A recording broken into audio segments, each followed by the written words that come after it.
Steven, I can't believe we forgot. It's been like 6 months of forgetting. But I remembered. And now it's time. It's time. Steven, are you ready for the special announcement? Ooh, I'm ready.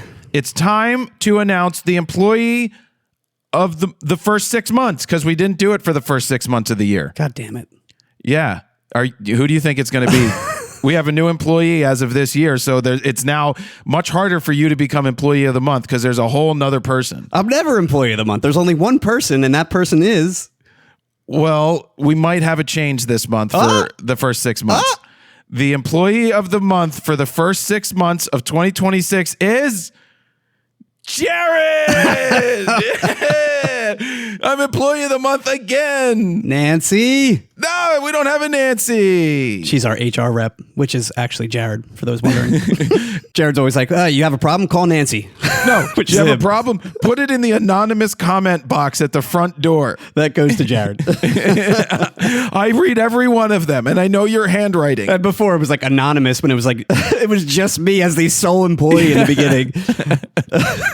Like, you have a problem, Steven. Drop it in the box. Wonder who this message is from. Oh, it's Steven. The joys of working for a small business. These are I think they're joys. It is funny. I wouldn't want to work for a big business. No, definitely not. I run into people and they start they ask what you do, as always, and I explain I'm a photographer who so happens to make YouTube videos. They're like, you're an influencer? I'm like, look, I was influencing before influencing was influencing, right? So I'm not an influencer in the name of the modern day put on makeup bullshit dancing douchebags. The OG. Yeah, I'm an influencer of before influencing was actually influencing. And they asked, like, you can make a living? I'm like, yeah, I got 3 employees now and 5 properties. Jesus. Every time. There it is. There it is. There it is. Soon to be 6. Soon to be 6. I will say, though, working for a small mom and pop, it is definitely more challenging. Like, I feel like corporate, you can be like, oh, I'm going to take off tomorrow. You know, Nancy over there in HR can take over for the day. Like, where us, it's like, no, there's a lot of work to be done between just 2 or 3 of us. I will say it's been nice having Austin added to the mix. He's in the mix for employee of the month, but don't know if he'll ever get it. It definitely has taken a lot of weight off my shoulders for sure. All right, so here's a quick rundown of what we're going to do. We're going to start with a George update, going over the numbers just to give you guys some more clarity on that. If you just listened to RAWtalk, I went and did a deeper dive the other day on the Daily Fro because someone didn't trust me, and the title's called Trust Me or Don't. You can listen to that and make sure you have earmuffs on for that one. That's really a good one. We're going to talk about Steven has a playground update plus a lawnmower update. The most important news right there. Yep. Yeah, we'll post photos somewhere so that you can take a look at it. We're going to talk about what if it rains during the boot camp. We've got 4x5 on the bridge, the All-Star Weekend stuff, which was super busy, Sony camera discussion, Tamron discussion, and that is and then I was asked to license some images. I'm sure that went well. I wasn't happy with the amount of money they were asking to compensate me for what they wanted, and I sent back. Well, the lawyer sent back a nice email, and I laid out 3 different options they could choose from, just to show like I'm working with you. But $1 million. Nope. We'll get into it later, but. I will be getting $0 and they will be going a different direction. Oh, okay. Hey, like, you either stand up or you don't. There's certain times where I'm like, yeah, no problem. But when it becomes like one of the largest companies around and in the industry, and you're like, this is reasonable. This is a reasonable ask. And you're coming back with an unreasonable number. No, the number's okay, but it's asking me to basically take 75% less than what I took the time before. When they're commercially benefiting and monetizing off of your product, I think you should be compensated for sure. So before we get into this thing, I yesterday went and photographed my niece and nephew at their summer camp. Every year I go and do that because they do what's called a bunk show, where they put on like some sort of dance for like 4 minutes, and then the grandparents. It's a way to get the parents and the grandparents to the camp, and so it's where I went to camp, and Jason and I went to camp, my brother, and I went and I photographed. This year I didn't take the 100 to 300. I only took the 70 to 200 because it was perfectly fine on the R1. But when my nephew came up, because they're twins, it was niece and nephew, I had to wait. I went to the front, sat down on the ground, took some photos, then waited. I sat down next to a guy with a Nikon, and he goes, I love your content. Nice. I was like, you're shooting Nikon. Loser. What? Loser. So I'm sitting there on the ground. Now it's like the dirt ground. I'm not blocking anybody. I'm staying low. My niece comes on, and this woman, grandmother behind me, like she's on a bench. She's sitting on one of the benches that's up above me, and she's like, I can't see. You're blocking the shot. Down in front. Like, I can't see around your hair. And I turned around and said, Are you talking to me? Excuse me? And then I turned back around and I was like, ma'am, I'm on the ground. You're sitting well above me. The guy next to me shooting the Nikon is 12, another foot above me, and I'm on the ground in the aisle. And she still couldn't see above you?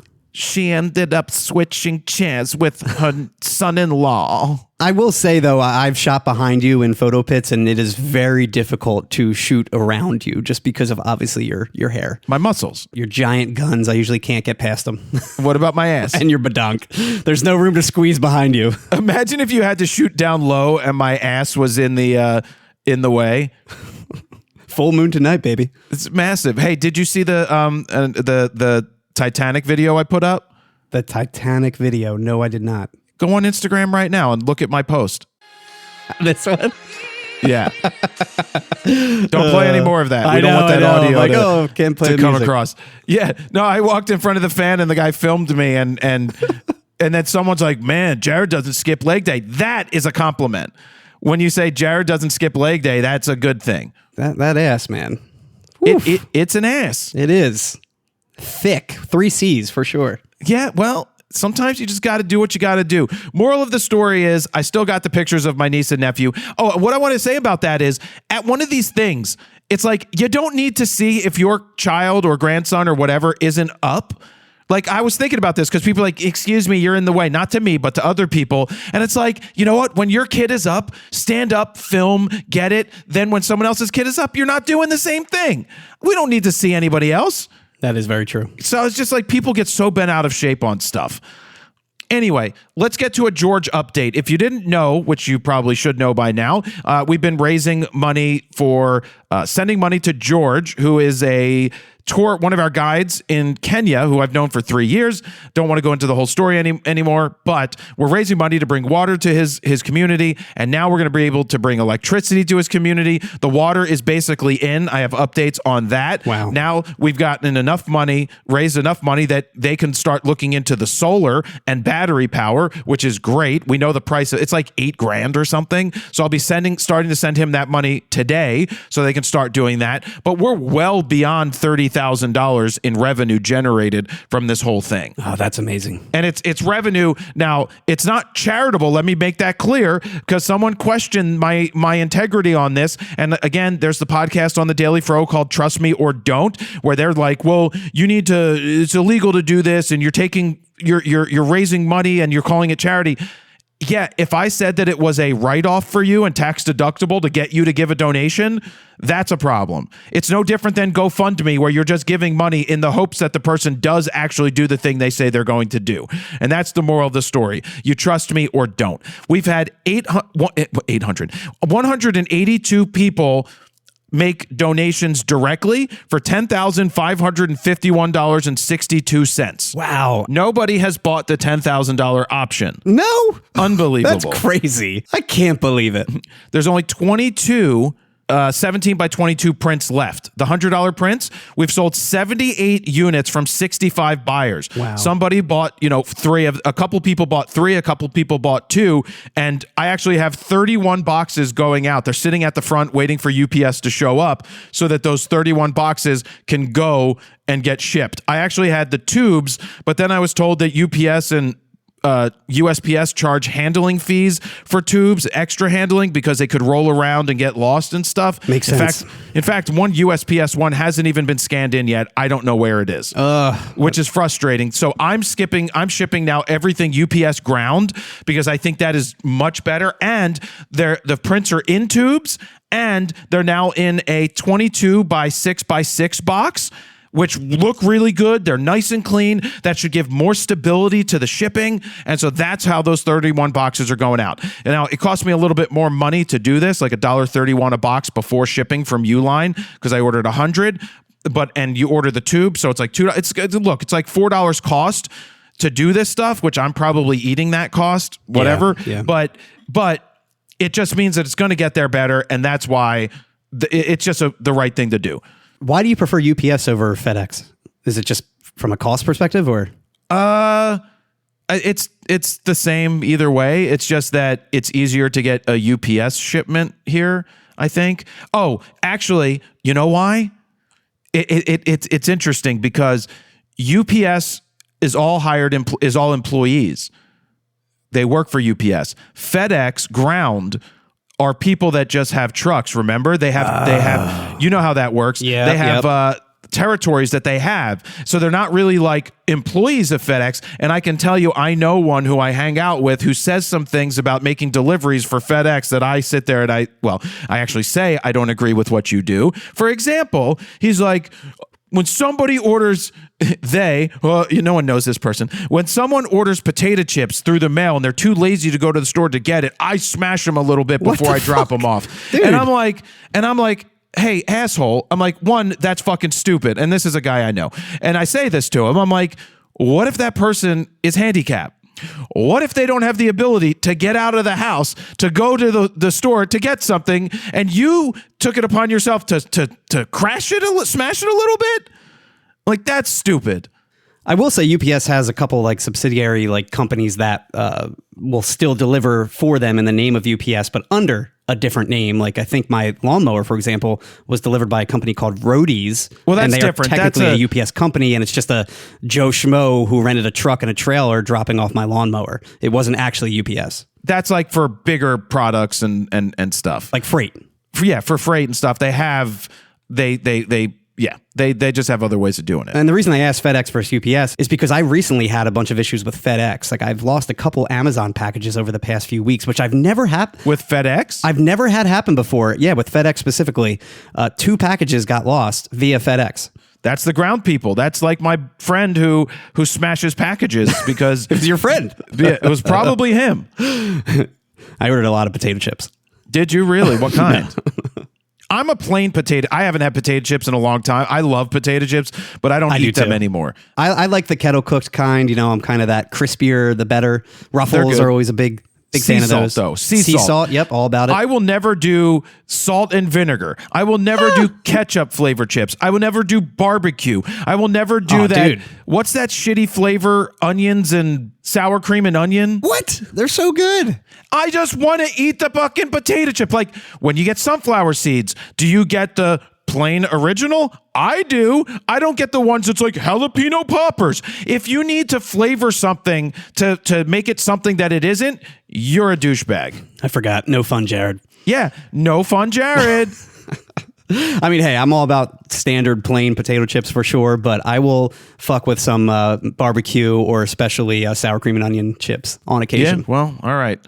So we've done 78 units sold. That's $7,800. Somehow it's $7,804.52. Maybe because someone overseas bought it and the conversion from Europe gave us an extra couple bucks. That's $7,800 from prints. By the way, I'm not deducting for cost of ink because Canon sends me the ink. Mm-hmm. I bought the paper. The paper cost me money, but I'm not deducting for that. So the profits, whatever's less the rates that Shopify takes is going to go to George. Now, the big one is the t-shirts. There's been 635 units sold and that's 448 buyers. So a third of the people have bought more than one shirt. It comes out to $17,811.93 in net sales of t-shirts. Wow. That's amazing. Yeah. And so what I actually did on Thursday is I pre-ordered the shirts myself because this is a pre-sale and it's going to run until I believe the 24th is the number that I put in here. So another less than 10 days at this point, but I also knew that it could take 2 weeks to get the shirts made in the first place. So what I didn't want to have happen is it go terribly too much longer to make people wait even longer, because I want it to be efficient. So when it hit around 550 shirts, I placed an order for 727 shirts. Wow.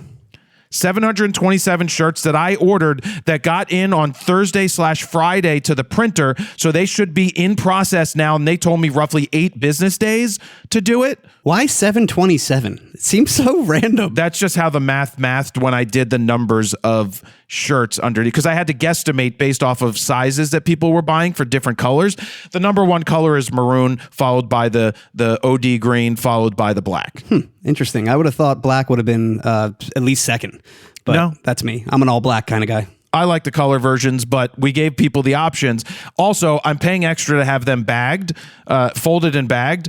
It costs like 65 cents a unit for that, but it's well worth it. 100%. Yeah. It's well worth it, because I could hire someone myself to do the folding and bagging and whatever. That would cost me less money, but in terms of time, they have a whole crew that does it, which now means I can just grab it and ship it, and it's going to be a little easier to do. I think I'm going to get everything shipped to here, or I think I'm going to have everything come into here to do the shipping, because we have air conditioning and my warehouse doesn't. I mean, that's a great presentation too. It seems like a quality product when you receive a shirt in an actual bag and not just a random folded up shirt in a box sent to you. Now, I will say Shopify makes things a lot easier than they used to when I first tried them, because I wanted to schedule a UPS pickup, and I went onto UPS's site and they made it impossible to figure out how to do it. Then I went into Shopify and I found the button. It was like, schedule a UPS pickup and it told you it was $4. That's perfectly acceptable. I was like, yes. And the other cool thing about Shopify is they have a hamburger button. You know, the 3 lines that used to be 3 lines, they actually made it. That used to be called a hamburger. Well, they made it an actual hamburger, which is built in AI. It's like an AI feature. It's an AI assistant. It's funny when you say hamburger. I initially thought the 3 lines, not a literal hamburger. No, they changed it to a hamburger icon. And the cool thing is, it's an AI assistant that you ask questions like, hey, how do I do this? And it answers it. And it shows you, and it can actually be like, yes, so you did this. Go and do this with this. You mean this product? Yes, here's what you need to do. Oh man, they made it so easy. I think that's great when it comes to AI assistants, but what I absolutely despise is when customer service is an AI bot. Because I can never get anywhere when I talk to one of those bots. I always need to speak to a human being. And usually I then have to re-explain the entire story again when the human being comes on the line. It's like, why can't you just read what I just wrote and went back and forth with for the past 20 minutes with this friggin' AI bot? Yeah, but so the George thing, to wrap that up, it's going very well. So if you add the numbers, it's over 30,000, but obviously we got shipping costs and material costs for t-shirts. The thing that makes the most go towards George are the prints and the straight donations, obviously. So that's amazing, man. That's such a cool story. Such a cool outcome. We're going to be getting him. He has the water. He has the electric coming, and then whatever is extra, he can use to hopefully start to fund buying like a Land Cruiser so that he can go out on his own and do tours on his own and make more money. Completely changed his life, his whole family's life, for sure. Well, I hope for the better. You always worry about you do good, and then now there's other people who come along and like it could lead to, my brain goes there. You never know. Yeah. So let's move on. Steven, give us a playground update, bro. Oh, geez. So the last update was that I think the swing set was installed like 2-ish weeks ago. I think I mentioned that. Well, now the entire playground area is officially done. And when I say area, we basically took everything off the patio, all of Hannah's like shit, and consolidated it into the carved out area that I made with the sod cutter and all that. So we now have like the swing set, her little playhouse, a sandbox, her water table, a bench for us, the parents, because that is absolutely needed when you're watching her swing for 2 hours. But it's all basically consolidated in this 34 by 22 foot area now. So the final part was finished over the weekend. I had to spread about 2 tons of rubber mulch. And then can you post the pictures do you want to do it on your Instagram? Yeah, I'll post it on my Instagram tomorrow afternoon. So S_Eckert, S_ECKERT on Instagram. And I will post pictures of both the swing set and the lawnmower, I guess. Well, why don't you post it on your Squarespace? That goes back. Deep pull. But so, yeah, I had to get all the rubber mulch. I had to fill the sandbox. So that is 100 bags of rubber mulch delivered on 2 pallets, and then 30, 50-pound bags of sand that I had to lug back and forth from my driveway and also from Lowe's. You should have asked me to help. Work. I love fucking carrying stuff. I don't know, man. This was tough. And I feel like you're good when it comes to like working out stuff, but when it's actually like physical labor, you're like, I'm done. No, Steven, I love doing this type of stuff because you lift, use the legs, you throw it over your shoulder, and you bring it on to the playground area. I could do it. So I also fully intended on using my lawnmower, my riding lawnmower, to basically hitch my trailer onto it and then bring the bags back and forth to save some of that back pain. And you'll find out in a minute why I couldn't do that. But also I was waiting on the rest of the edge border to come in, something to contain the and keep like the rubber mulch inside the playground area. I ordered like a composite decking like material for it. I didn't want to do just like straight up timbers around the border because it can rot and warp and all that kind of stuff. I love it now that it's all installed, but I had a terrible experience with the company with this composite decking material. The parts were back ordered, so I had to wait like 5 weeks for them to come in. And when they did come in, I realized they sent me the wrong color for one of the sections. Before this, I emailed customer service because I could see on the back end that my order was only like partially fulfilled, since one piece was missing like a tracking number and the other ones had all their tracking numbers listed. They reassured me that it was all shipped out. Everything was good. It's all coming. Well, then they sent me the wrong color for that specific piece. I emailed back. I wait a whole nother week, get the tracking number for that replacement. But then I see it's a shipment of 5. I'm like, why is there 5 pieces coming in the shipment? It should just be 1 box. I only requested, again, that 1 replacement box. They sent the whole freaking order back out. So another $500 loss for this company, basically. Total incompetence for customer service. Again, with me originally reaching out and then them sending the wrong part out and the whole order back. It was a whole mess. Anyway, back to the playground. Final product looks great in the end. Lots of hard fucking work, I will say. Tons and tons of planning. But it really came out like exactly how I imagined it. I actually had like a 3D design made of it and everything so I can map everything out. And it came out really, really well. The only issue I'm having now is I'm trying to like combat ants all around that area in general. I think when I sod cutted a lot of that, I kind of ripped up a lot of their homes and rehomed a lot of these ants. So it's a little hard to control it with, it being a kid's play area. I can't just like sling chemicals around. I do have a couple like ant bait traps scattered around the border and everything. DDT. What was that? 3 letters. DDT. What's that? DDT? DDT. Isn't that what they sprayed? Spray DDT. Isn't that what they sprayed back in the day? I don't know. DDT. Dicrolone difluffluol trisulfathane is a synthetic insecticide developed in the 1940s. Once heavily sprayed on crops and neighborhoods to combat mosquitoes and typhus-carrying lice, it was banned in the U.S. in 1972 by the EPA. Today, it used strictly limited to indoor spraying in specific development countries to prevent malaria. It caused major issues with birth defects. I will certainly not be playing that on a children's playground area. No, but they used to just spray it all over. Like if you go back in the 1940s to watch videos of towns, they're like, oh, we're out here on the streets spraying from vehicles, DDT all over the place. Oh, and also I think it was a forever chemical. The other thing they used to do is they would spray it on crops, but then it would build up year after year after year, and it became an issue. So I usually use like bifenthrin. Bifenthrin. I use that to kill a lot of the insects, but it's a contact kill. So basically it has to hit the ant to kill it or any other bugs. And I usually do that monthly. And it also kind of prevents mosquitoes. And go, fuck you, ant. Just burn them all down. No, I got a battery backpack sprayer. It's pretty sweet. Jesus Christ. And then I usually mix in like an insect growth regulator, an IGR, to kind of mutate some of those baby bugs from preventing them from becoming mature, big, giant bugs. Mutate? You mean you fuck with their DNA and cut off their balls? I do. But, obviously with kids now and a dog, I try not to go nuts with that kind of stuff. I actually haven't sprayed at all this year. I do usually throw down like Grub-X to prevent grubs and stuff in the lawn and any other of those kind of creepy crawler bugs. But I need to do something about the ants because they kind of are everywhere. So for now, I just have some ant bait traps around the border. But all right, get to your lawnmower. What happened to your lawnmower? So yeah, this rolls into the lawnmower discussion. As I was in the thick of all of this over the past 2 weeks, my lawnmower went down. I have a riding tractor lawnmower from Craftsman. Not the best, but we'll get into that.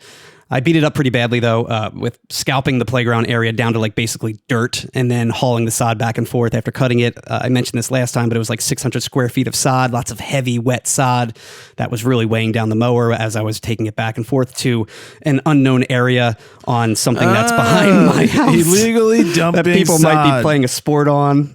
It's natural. It's just it's good for the tree. But for context, it was like an old used, like I said, Craftsman riding mower. It was almost like 20 years old, this mower. Wait, you got that right for like $1,000 from somebody? Not even. I got it for $600. It was a Facebook Marketplace find a few years back. So I definitely got my money's worth.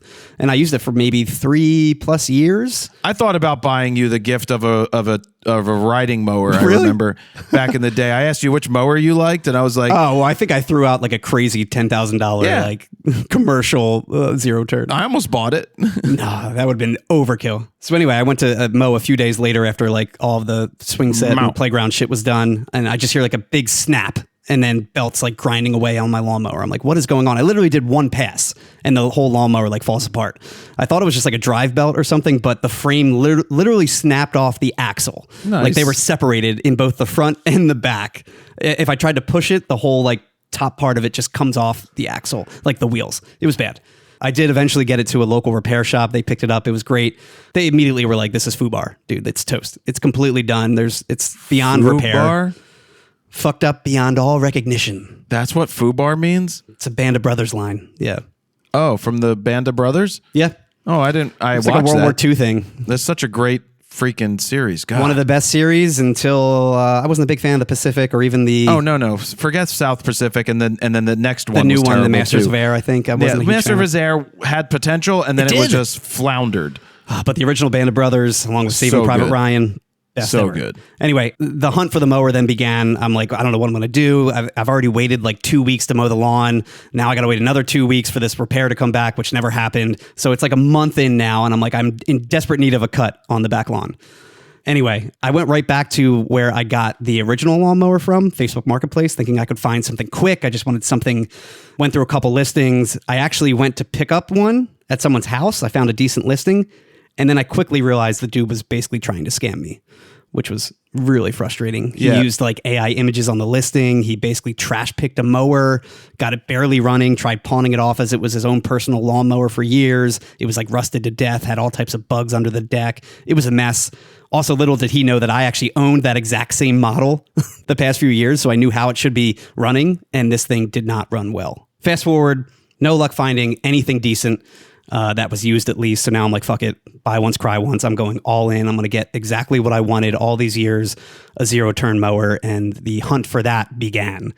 And after a lot of digging around in the price point I wanted to spend, I landed on the new Toro Time Cutter Max 54-inch My Ride.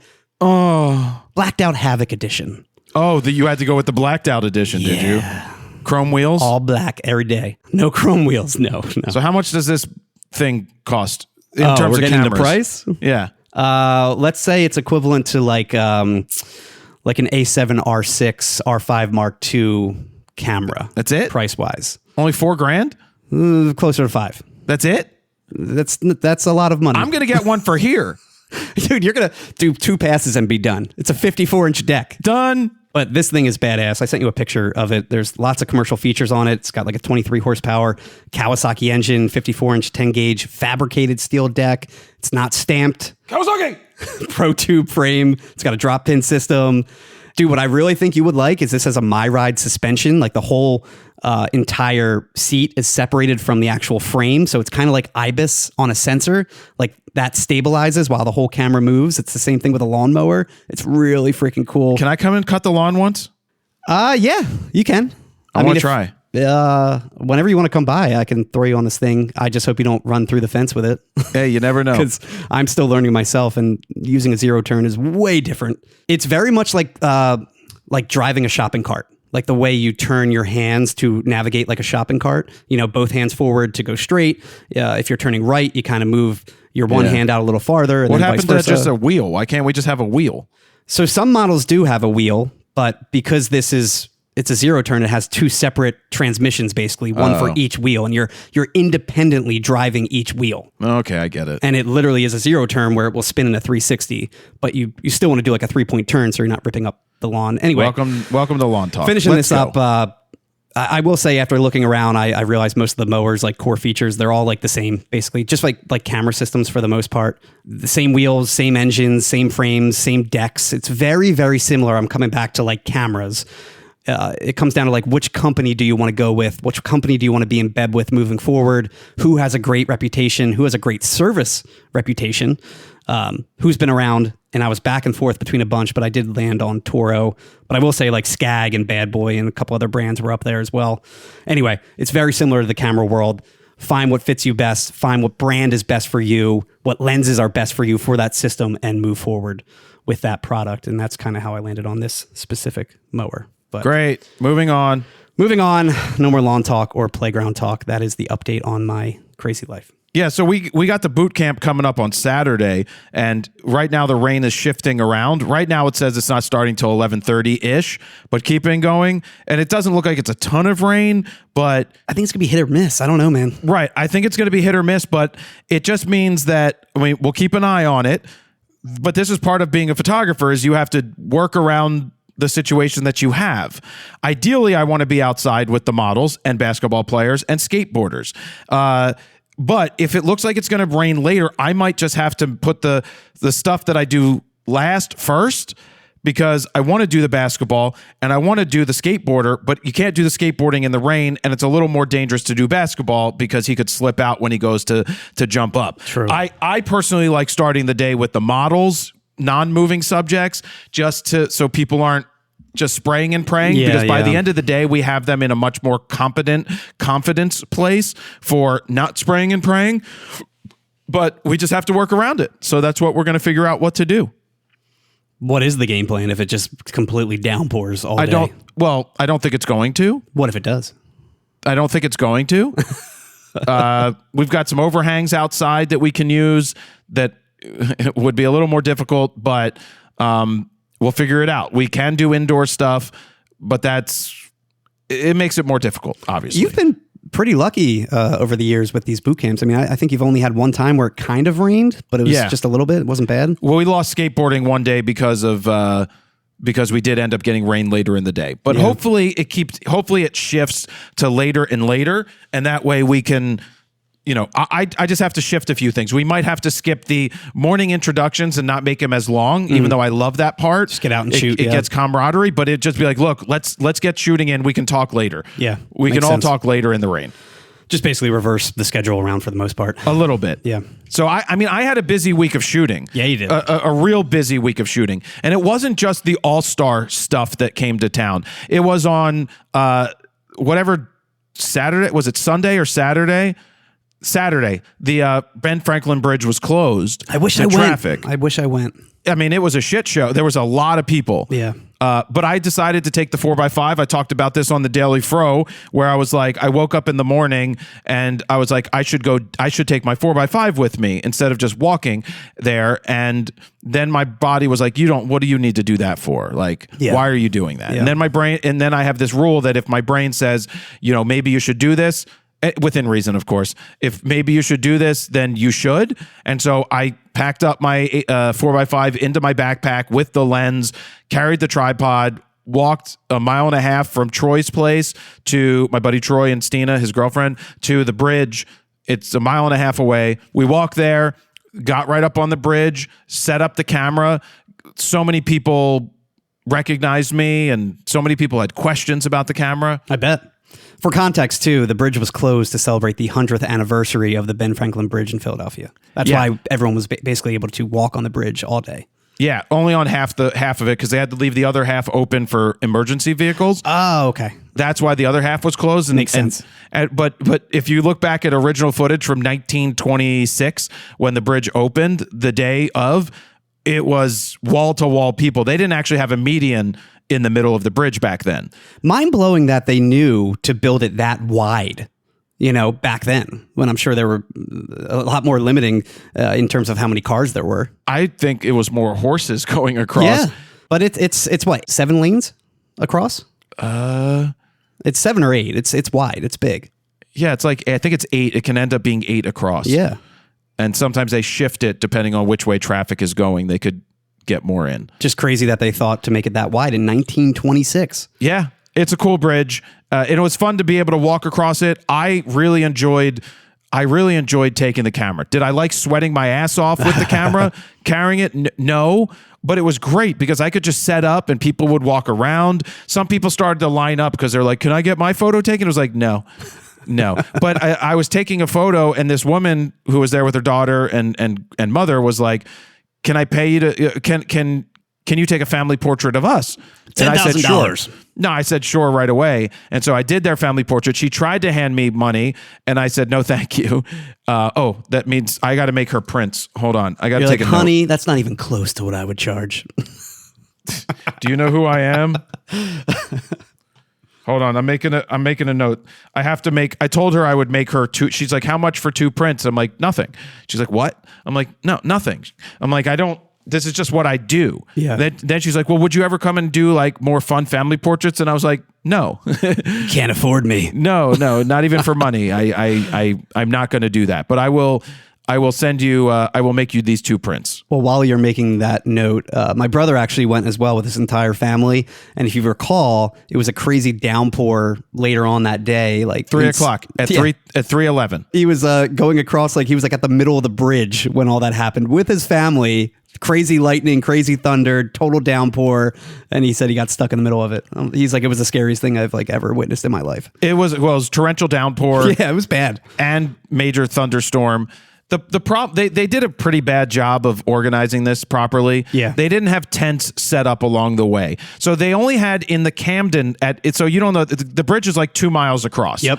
So it's like 2 miles and then obviously 2 miles back. Down on the Camden side in Jersey is where they had some food trucks, they had some water, and they had some stuff going on.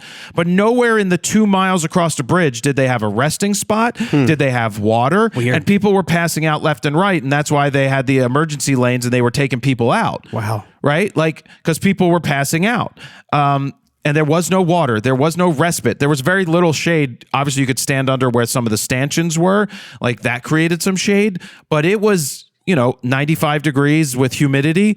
So it was definitely hot. And if you're going to one side, you got to come back. So that's a good 4-mile round trip. Yeah. That's tough on a hot day. I ended up not going all the way. I ended up stopping because I didn't want to carry anymore. Sure. I was 85% of the way, but I stopped to take some pictures.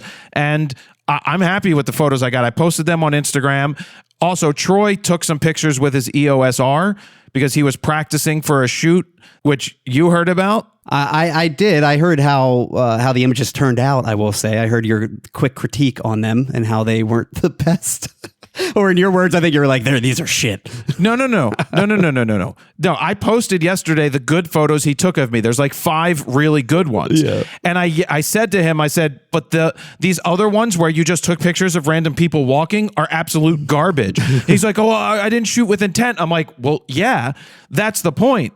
When you did shoot with intent, it worked. He's like, well, I was practicing. I was like, I get it. But I just want you to understand the difference between quality and crap.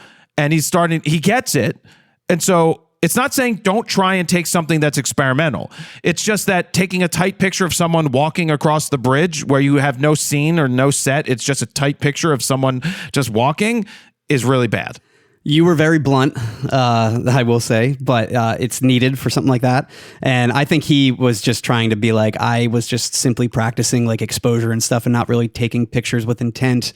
And I think you were kind of being like, well, you should have been taking pictures with intent the entire time, no matter what. Not just the reason he was practicing is his girlfriend she runs like alcoholic beverages for airport lounges and stuff. And they had a very special A-list celebrity coming in to pour their vodka or something. And so Troy was tapped with being better than a cell phone to use he has an EOS R, but he wanted to come and get the R3 that he used in Kenya because he felt more confident with it. Like overkill, okay. Total overkill for that. Yeah, but I also These put are a 20 portraits.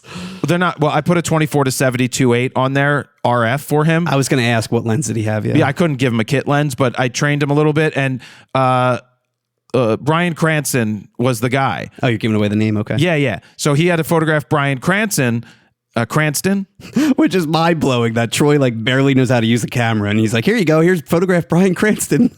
Well, I offered to help. And they're like, well, you didn't. Well, you like, I offered to help. But it turned out that it was better that I didn't because I needed to get a lot of work done here, catching up from the weekend. And he ended up being like 2 hours late. So instead of 2:00 being there, he was there at 4:00. Oh, did he miss like the shoot? No, not Troy. Troy wasn't late. Oh, Bryan Cranston was late. I thought you Bryan meant Cranston was Troy late. was late. Okay. So basically, the whole thing is Bryan Cranston pouring alcoholic beverages for people at the bar, and Troy's job was to photograph it. So he sent me some sample images before Cranston got there. He's like my set.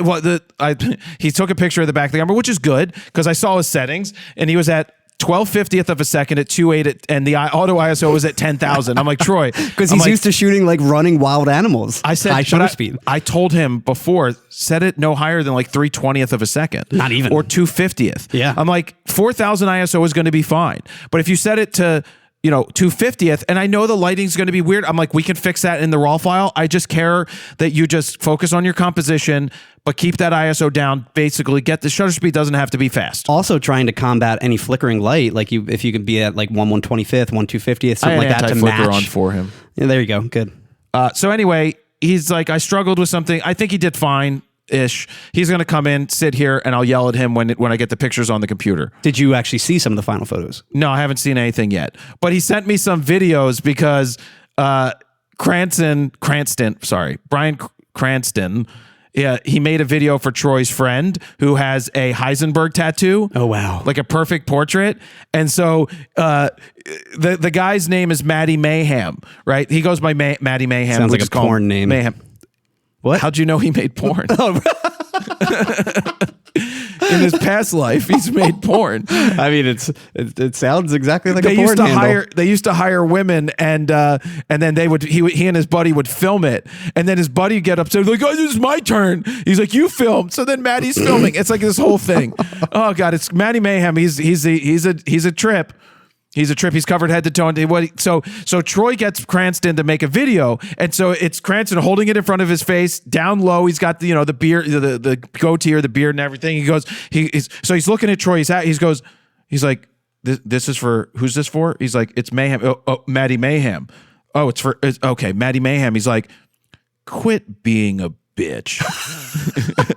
Dude, that is epic. That is so cool. I mean, he would probably charge like $500 on Cameo for something like that. Well, I don't think he would do Cameo. I think Cameo's stupid. But I'm just saying, a lot of celebrities will do stuff like that on Cameo, but charge a pretty penny for it. If someone asked me to make a video to say hi to someone, give me your phone. It was like Junior. Bryan Cranston's a little different than Jared Polin. Okay, well, Junior the other day was on the phone with Troy's dad at dinner. Okay. So he did that, right? Like stuff like that. But no, it was like, quit being a bitch. And it was perfect. I would have liked to have done the shoot, but I'm glad I didn't because the 3 hour extra wait, like it would have fucked with my day. So I take it Bryan Cranston was up for anything if he did that kind of video. That's cool. Troy said he made a video for his dad. That's so cool. He was totally cool with it. That's very cool. So he seems like a really A-list, super cool guy. Anyway, other busy stuff from the week with the 4x5 is it was All-Star Week. Yes. So there was stuff on Friday. There was stuff Sunday, Monday, Tuesday. Friday was the Swingman Classic with Ken Griffey Jr. He actually came in Tuesday early. He hung out at the studio. Steven got to see him while he was busy working. Steven was working. We were talking about Lightroom and Lightroom Classic and editing. It was cool. Yeah, he was sitting here and I'm coaching him, and then he coached me on hitting the ball. No, he didn't outside. But he actually signed a print, one of his own prints from I printed one of his DNGs. Yeah, can I have that? From Kenya. What? No, that's going to, I didn't really push this. I will at the end of the George thing. At first I was going to be like, well, someone who buys a print might receive this print. But then I was like, no, it's open to anybody. Anybody who made a donation, anybody who pre-ordered a shirt. Making a donation right now, $1. Right. Anybody, well, no, you don't have to make a donation because it's just an extra thing that might show up. It's not a contest. It's not that.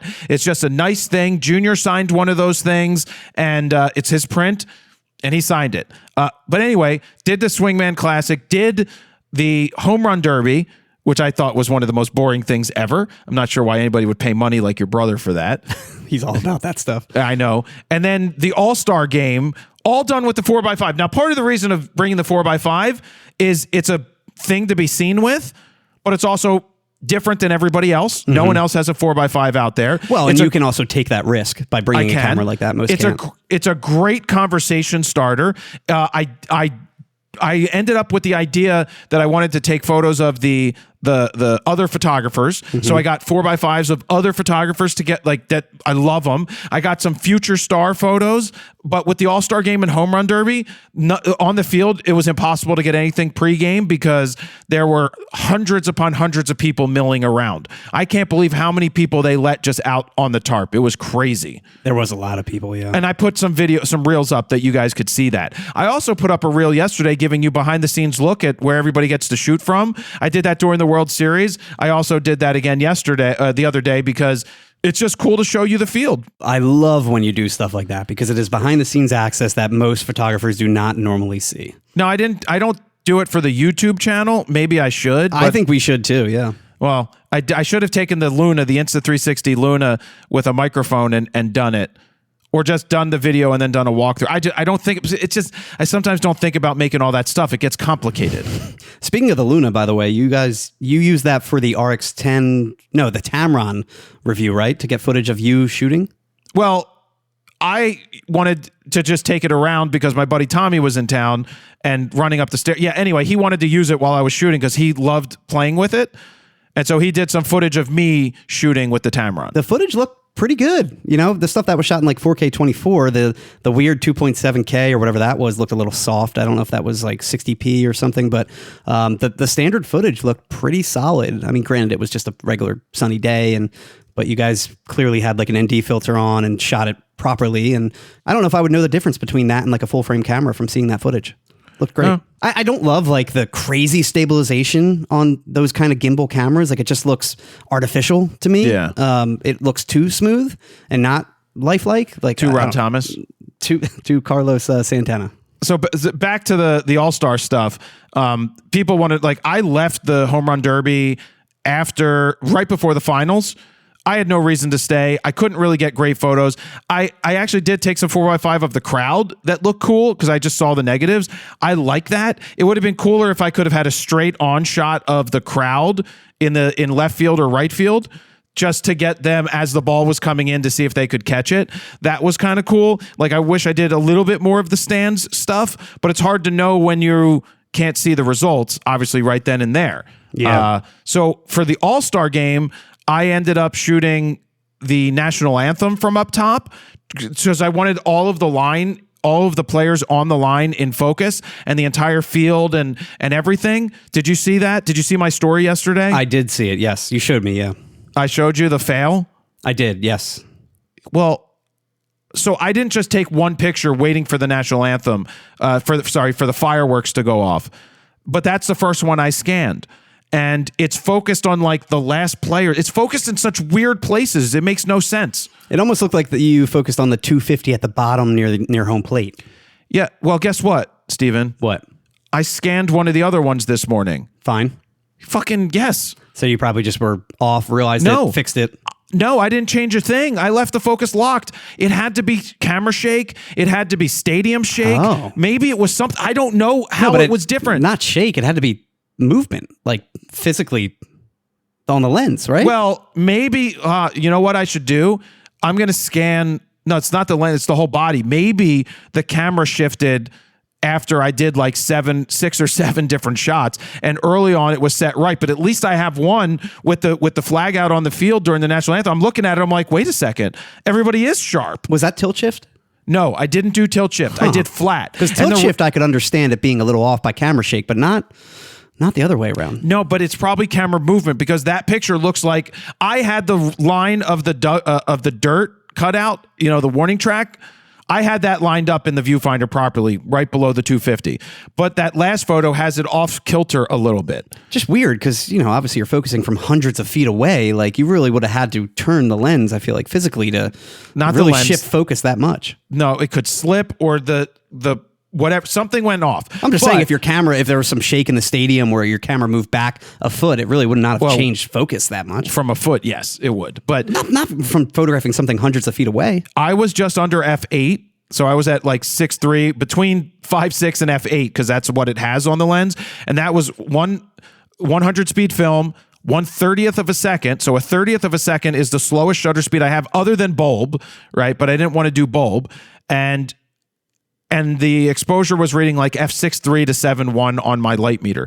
But the cool thing is, because I'm tilted down, because I'm up in the 300 level, tilted, that plane should put more stuff in focus because it's already naturally tilted forward. So that was my thinking with staying at 7, right under f8, is that should give me more focus. And I focused like right in the middle. And then the first one I scanned, it was off. And I thought I fucked up. But now I'm like, wait a second, I actually have something here. So I may have good results. I have to finish scanning. And the tilt or framing did not change at all. It was just simply the focus that shifted, correct? No, I don't think the focus shifted. I don't think that, no, the framing and the camera might have moved. But I'm saying, when you scan the other images, are they all the same exact framing? They're subtle differences, because I think that the camera moves slightly. Remember, when I have to slide the negatives in there, sure, but I'm saying I have to jostle the camera around. Clearly wasn't like a giant camera move, is what I'm saying. No, it's subtle, but I just don't, whatever. The moral of the story is, it looks like I actually have one that's in focus, so it's going to be usable.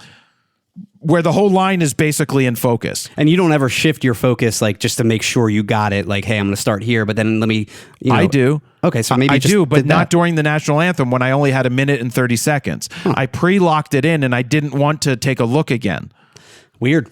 Yeah, so I just gunned it. So we'll see.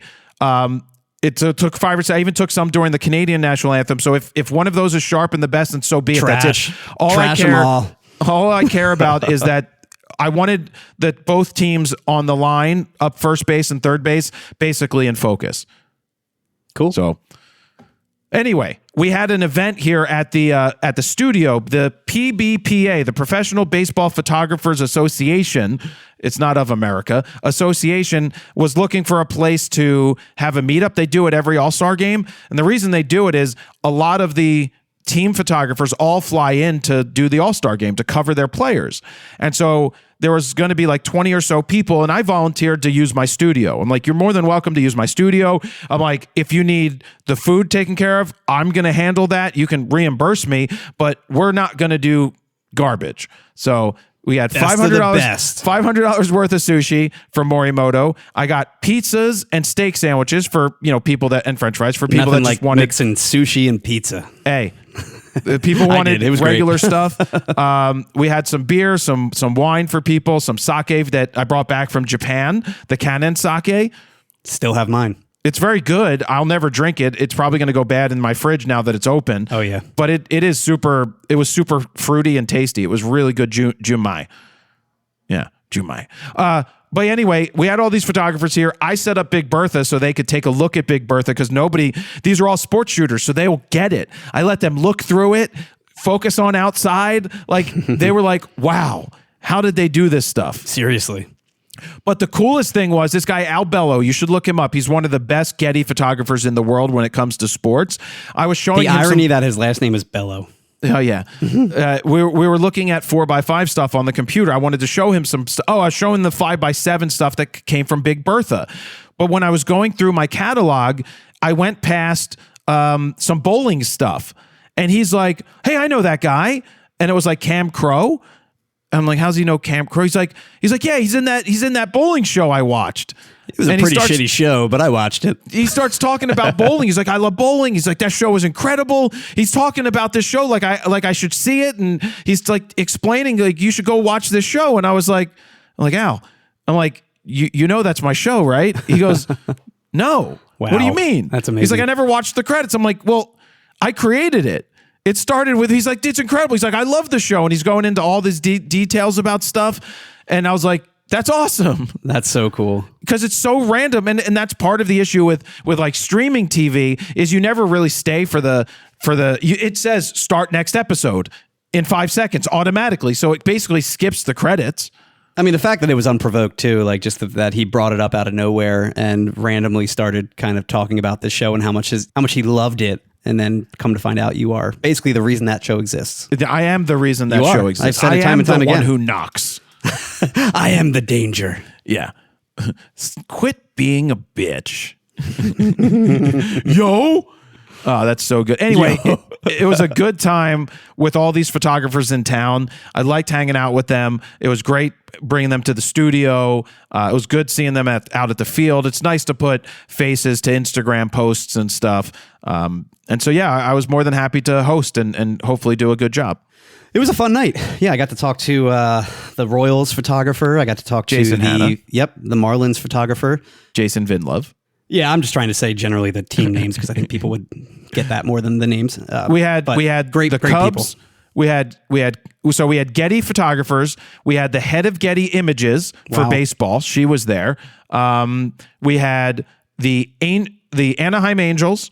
We had Houston Astros. We had nobody from the Reds came.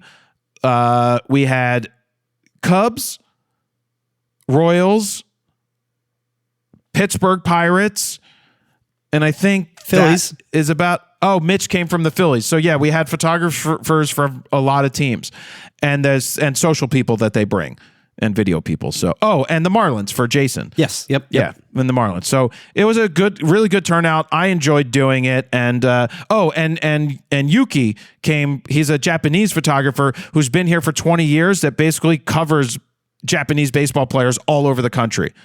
Which one was he? Steven.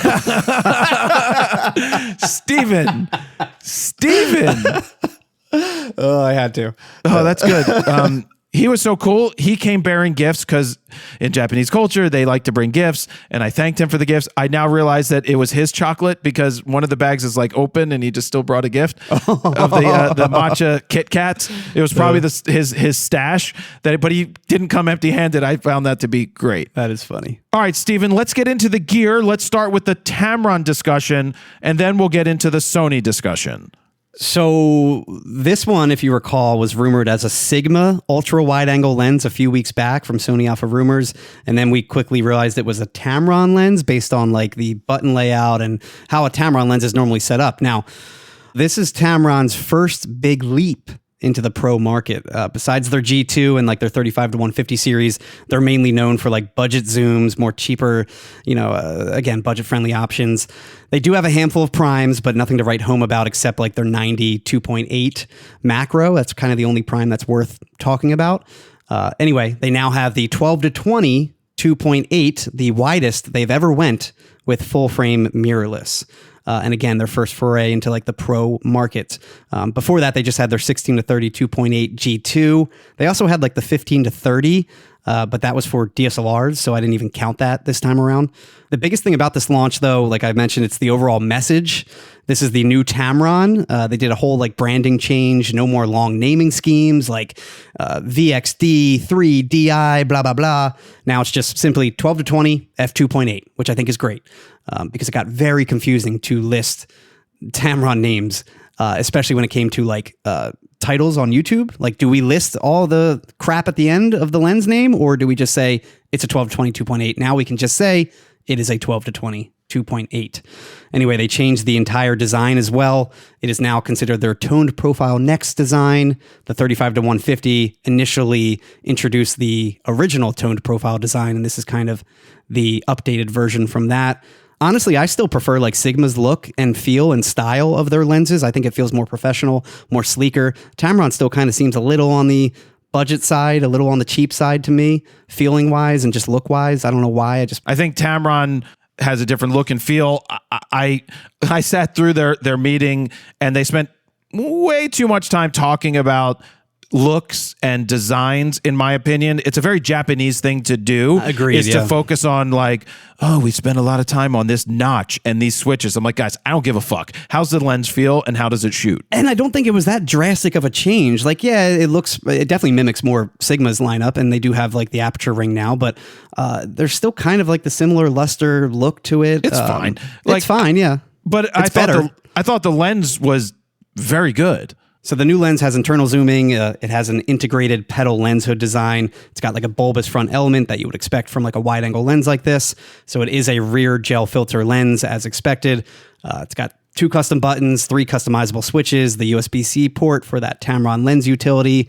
Like I mentioned, the standard aperture ring for Sony. And then for Nikon, because this comes in 2 mounts, Nikon Z and Sony E, it has a control ring in replace of the aperture ring, which you can just set to aperture anyway on your Nikon. Great for Astro. It has like an MF, a manual focus, and a zoom lock as well. Those switches. It has Tamron's latest linear focus motor system, the Voice Coil Extreme Torque Drive, the VXD system. It's not a macro lens, but you got some really, really close-up pictures of like the cars from the car show and some other things too. So close that I touched the front of the cars with the lens hood.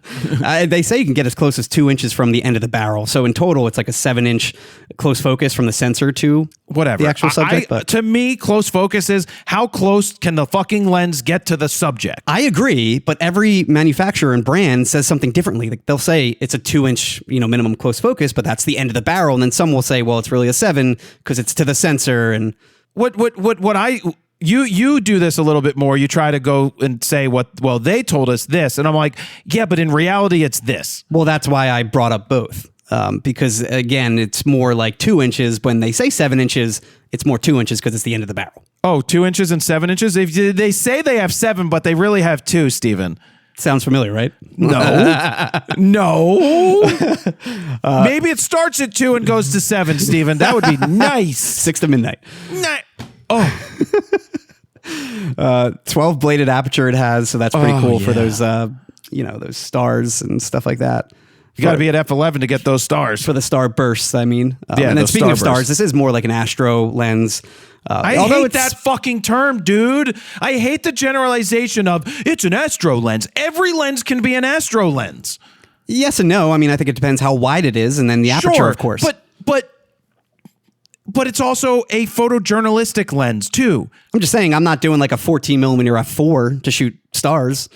I'm definitely 2.8 or wider, and hopefully 12 millimeters or something like that. Yeah, but that's just general star photo. It's so people think shooting stars is the hardest thing to do.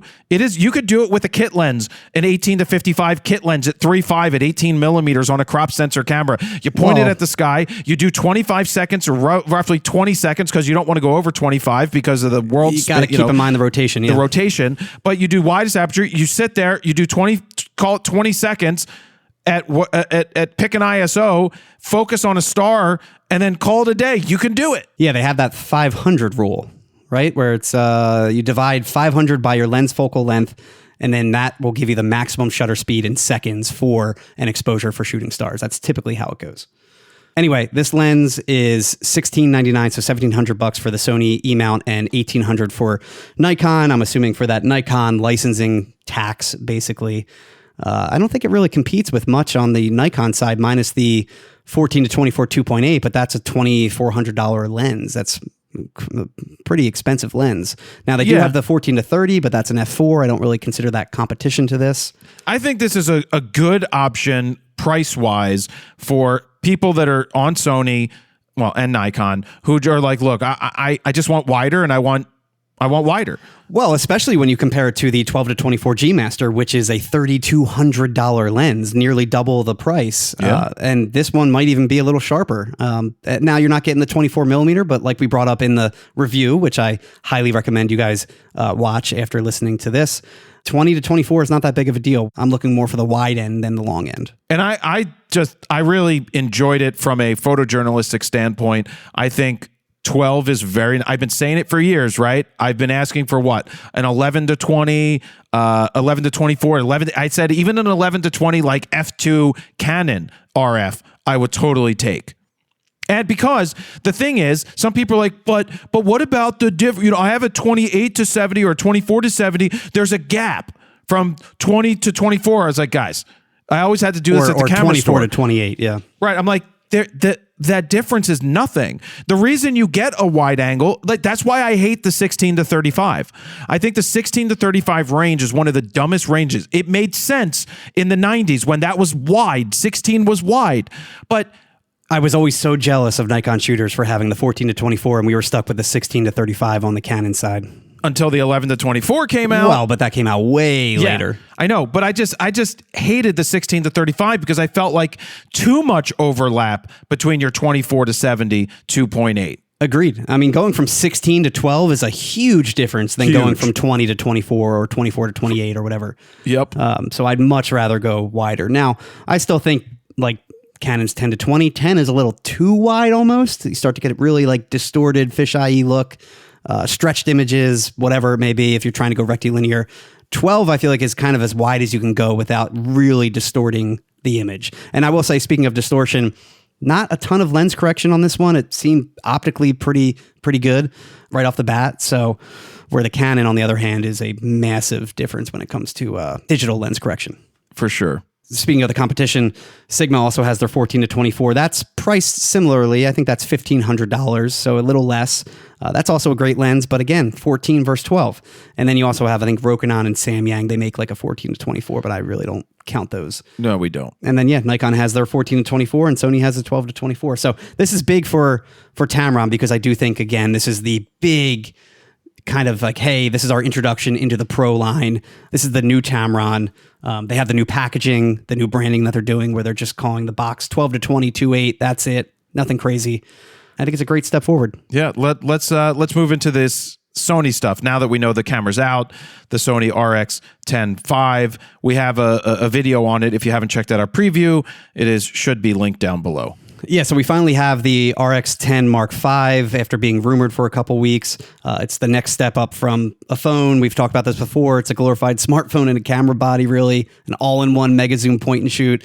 Spoiler, it has the same lens and same sensor as the original Mark III dating back 10 years ago. So we're talking like 10-year-old tech here. A lot of people are kind of pissed about that. I think it's similar, but also a lot different. And we'll get into that in a minute. So same 24 to 600 f2.4 to 4 lens with a 1-inch stacked 20 megapixel sensor. That is the same one we found in the RX100 series as well. Now keep in mind, we brought this up before, 2.7x crop factor. So it's more like a 6.3 to f11 lens in terms of background blur. Now what has changed is the overall look and feel. It now mimics like a full frame alpha camera. I really like what they did here because it has a very similar button layout, like the same mode dial, joystick, similar custom buttons. You could pretty much go from like an A7 V and then pick up this camera and feel like you're almost using the same camera. It has an upgraded EVF and touchscreen, but still like the tilting one. It doesn't have that best of both worlds latest touchscreen that flips out and tilts. And the biggest change is it now takes the Z battery, which is a huge update from the old W battery. It now has the Bion's XR processor and the AI chip from that A7R5. It does not have the latest XR2 processor, though, which came out with the A7 V and the A7R6. Now, because it has the XR processor, it has the latest menu, latest touchscreen, swipe menus, that kind of stuff, upgraded autofocus. So you now have all the subject modes, recognition modes. You don't have just human and animal, which it was limited to before. And it can shoot up to 30 frames per second electronic shutter, up from 24. But I will say, speaking of electronic shutter, this is really just an electronic shutter shooting camera only, not mechanical, because it's very limited with the mechanical shutter. Since it is a leaf shutter system, the mechanical shutter is limited to 1/1000th of a second when wide open, and it will max out at 1/2000th at f8, which is pretty rough. Where the max shutter speed for electronic is 1/16,000th of a second. And you definitely would have run into an issue if you shot mechanical because you were shooting out in broad daylight, wide open. Yeah, I just shot it the way that it felt right. It was a mirrorless camera. Which I will say, you were going to shoot in full auto for the review, and you pretty much kind of took over as a manual camera because you could just bring out so much more if you just take control of the camera. We've always said this. I started in full auto, and then I was like, I can't do this. I don't like it. The ISO's all over the place. None of this makes any sense to me. I'm just going to shoot it like I would personally want to shoot it. Well, I think you said the exposure was kind of running a little hot when you were in auto mode. So you could have used exposure comp, but you were kind of going in and out between shadows and broad daylight. So kind of hard to use that as well. So yeah, full manual is definitely the way to go with a camera like this, if you know what you're doing. But I think a lot of people buying this camera might not know what they're doing. No. So it does have speed boost, but the biggest thing, it does not have pre-capture, which I find mind-blowing. It's known to be a birding camera, like has always been a big birding camera because of that 600 millimeter reach. They definitely left this out on purpose, I think, to prevent loss of sales from like the A7 V or the A7C2 or something like that. They gave those cameras pre-capture, but not this specific camera. Huge mistake, in my opinion. Well, This thing doesn't hold a candle to those cameras, so I don't see why they wouldn't have just put it in there. Well, it's also $2,300. Spoiler alert. Well, why is there not pre-capture for a $2,300 camera? If this was a budget-friendly $1,000 or less camera, I totally get it, but not $2,300. No, and it has the system to back it up. The latest processor, AI chip, the hardware is there. It is, but as much as they say that it's a A7 looking camera, or it's very similar to an alpha camera, it doesn't feel like an alpha camera in your hands. Different plastic, different rubbers. It just doesn't have that feel in your hands. The muscle memory will transfer over, but yes, the feel, I think me and you both were like, it feels cheap. It's like feels wannabe. Plasticky. It's the Temu knockoff of an 100%. A7. Yes, exactly. But, yeah. For the people buying this camera, as I said, it's the AARP people who come into the camera store. If I was selling there and say, hey, I'm going on this trip, or I like to photograph birds. I want to photograph my grandkids outside. I want to go on my world travels, but I want to go on a whaling adventure, and I want one camera with one lens. I just all integrated. And it needs to be better than my cell phone. And that's all they would come in and say, and money isn't an object. That's usually what they would say. Honestly, I could see this being a great option for your dad. I think I brought that up actually when the rumors came out. I would never allow him to use this camera. I know you wouldn't, but for someone like your dad that isn't related to Jared Polin, I do think they would love this camera where they just want to shoot birds and get close-up images and not care for settings. They just want to see birds up close. Focus was hit or miss, though. There was some missing with focus, I definitely noticed that. Frames. Yeah, after going through your EVF clips for the edit, I noticed a lot of missed, or it would say you're locked onto a subject and it was clearly back focused. Yeah. So the system was recognizing a subject, but the lens was not actually focusing. I think there's a bunch of reviewers who really praised the shit out of this and didn't take the realistic approach. You don't have to praise it because you want to get on Sony's good side. You can call it what it is. I showed great results with photo. I showed great results with video because as a creator, I'm capable of using anything you put in my hands. So some other issues with the camera while we're on that topic. It's definitely slow to start up. I know that was a kind of a big issue for you. And there's also quite a lag in zooming from the wide angle 24 all the way to 600. So you will certainly miss moments if you're just simply walking around and trying to take quick photos of a bird that's, flying in mid-flight or something like that. Between powering it on and then zooming all the way out, you will definitely miss those moments. And there's also no focus while zooming. It lags there. It's not great in low light. Anything past 1600 starts to kind of really fall apart. I think most people buying this camera are not shooting full RAW because that's the other thing is you can only access the lossless compressed RAW if you're in the mechanical shutter mode. You're stuck with compressed RAW in electronic, which this is really an electronic shooting camera only, or you're shooting JPEG or HEIF, which you did. Well, the other thing I want to talk about before we move on, because I've had enough of this, is I'm at that point.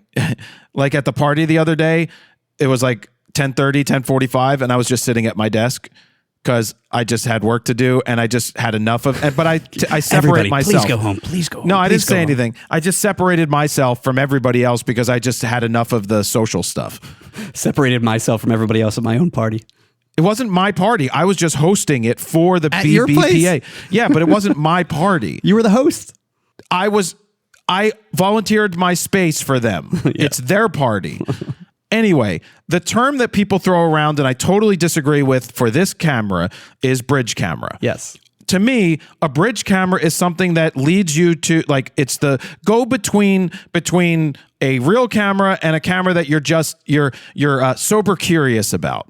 I hate that term so much. I did a whole podcast on that yesterday. But Daily Fro, if you want to go listen to the Daily Fro and hear me go off on alcohol for a change, I go off on alcohol for a change. So I think a bridge camera made sense 15, 20 years ago. A bridge camera back then was a camera that you weren't sure if you wanted to invest in a system and spend over $2,000 for something. And it was a way to get into it. Steven has mentioned to me like an R10, an R50, an R100. Yep. So more like an R100. Sub $1,000 camera. Those are $400 or $500. Those are bridge cameras. Mm-hmm. They are the bridge to Terabithia. Sure. They are the bridge that then go, like, if I like this, I'm going to go further.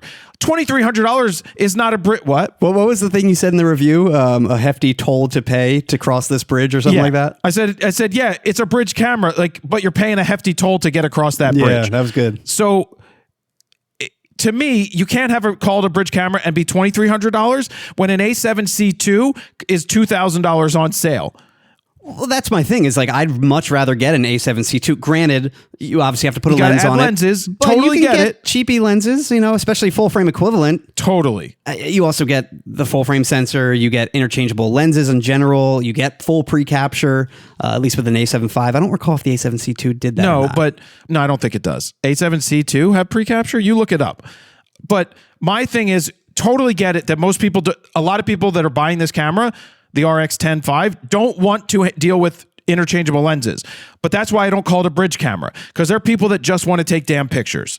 So that's why. But if you are someone who's looking to be a photographer, you should not spend $2,300 for this camera. You should spend money on getting into the system and getting lenses and learning that way. It does not have pre-capture, confirmed. Right. But the A7 V does, and that's only a couple $100 more. And you also, again, get the XR2 processor, the new battery, 4-axis screen, dual cards. Like, it's a total different animal. Steven, the people buying the camera don't care about the specs, really. No, I know. So, but it's just, it's expensive for what it is. It's expensive for what it is. But if there's as a friend said to me, it's a parts bin camera. Yes. Meaning that Sony had the whole chassis. They had everything already. They're like, we have all these parts. We already can manufacture them. People are already buying the RX10 IV for $20-some hundred used. Then let's put this camera out, even though it has the same old sensor and the same focusing and the same lens, because people don't care. And we see Sony do this often, where they have a parts bin camera in between models. Like, the Mark II might be a parts bin camera, where the Mark III is a completely different camera. The thing about this one is we waited 9 years for this next iteration, and it's, not much has changed. No. You would think at this point they would have really changed it, especially because they already changed the layout of the camera. Why not change the lens and the sensor while you're at it? I think they know that their market, they obviously know their market. The market doesn't care. Yeah. They just care, it has better focus, it's newer. Fine, great. They don't care about the nuances. That's why I try to review things a certain way. Well, speaking of reviewing this, we only had about a week to play with it, and that was really tough to hit embargo because I had literally 1 day to try and edit it. It was due Thursday morning, and I started editing it Wednesday morning because I had to obviously film the review with you Monday morning, film all the beauty shots and go through all the footage Tuesday, and then start Wednesday. And we missed it by 12 hours or something like that. Well, yeah. I mean, there's nothing we can do when Sony is late to send us the gear. We were just one of the last people to get it, and it fell on a holiday weekend. Now, I took it out and shot. I got my normal shooting in. In fact, I got more shooting in, but it was the fact that come Monday morning after a Friday holiday, we had to film the video. I think either way, we would have had to wait till Monday because you still had to shoot with it all weekend. Yeah. And then Steven had to do the B-roll of the camera and then go edit it. That was probably the hardest edit I've ever done to try and attempt to hit embargo, and somehow I got it done in 2 days. You mentioned Austin earlier, right? He was helpful here? Yeah, I mean, he took on the video section, that 60-second montage, but I needed someone to help me out, and I was like, here, take Jared's footage of shooting the Independence Hall stuff and try and make something out of it, and he did a great job, and it was incredibly helpful for me to just not have to worry about that at all, because I was already severely under the gun. I told you, I'm like, it would take an absolute miracle to try and finish this edit on time, and yeah, it still took 2 days, and I was still rushing to try and do that in 2 days, not even 2 full days, but I worked for 36 hours straight to try and get this one done. I didn't see my daughters plural, for 2 days. I just stayed in the office the entire time. And to wrap this up, I do want to mention that the whole thing about licensing my images, the company wanted to license them again for overseas use, and it ended up they had this is the budget, this is all we have, is basically what they said. They basically were like, take it or leave it, and I went back with a couple of options because I don't want to devalue my stuff. It's hard. Let's see. It's hard to say this stuff. But it's like I was paid one thing once, and then now it's coming up to be used somewhere else, which is the rest of the world doesn't have. It's not as big as the United States. Not as important in terms of viewership, like for what it's going to be seen, for who's going to see it. And I know that. So, but if stuff is showing up in multiple territories, I should get paid in multiple territories, right? Not just buy it once and then have a blanket coverage for every place it ends up showing up. Now, if you want to give me a certain amount of money, we can come up with, you can just do all those different things with it. So they came back with what they had, and I was like, I wasn't going to take it because it was like 75% deduction or reduction in what it was the first time.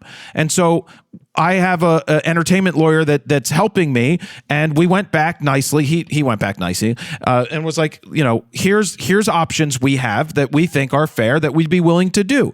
It could be this, but with less rights, because you're not paying the full amount to get the rights fully. It could be this with a cap at X, or it could be this. And they came back with, we're going to go a different direction. And I knew that was a possibility.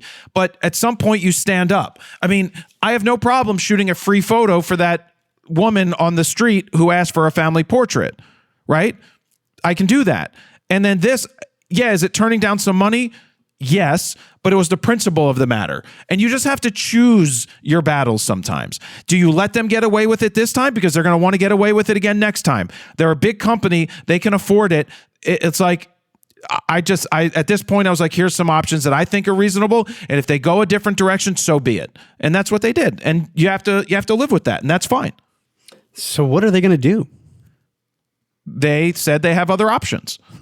And I'm going to have to see what those other options are, because hopefully it's not using my images, or hopefully it's not doing a derivative of my images. Kind of what I'm getting at is I wonder if they're going to do something very, very similar, but AI generated or something. Yeah. I'm not sure what they're going to do. So I'll have to keep an eye on it. So that's a long one to catch up on, because we actually didn't have one last week. Yes. Which we didn't even mention at the beginning of this. Yeah. Well, it's because I was in the middle of this giant edit, and I'm like, there's no way I can do RAWtalk in between this. Like, absolutely not. Yeah. And I think you were saying Friday, and I'm like, but then Friday I got to do all the Tamron stuff. I can't even be late with RAWtalk because I got to focus on that review that comes out Tuesday or whatever it was. It was just one of those things. Yeah. And it was one of those things. Yeah. I still have the daily fro, which I like to do. I'm 25 days in a row so far. Wow.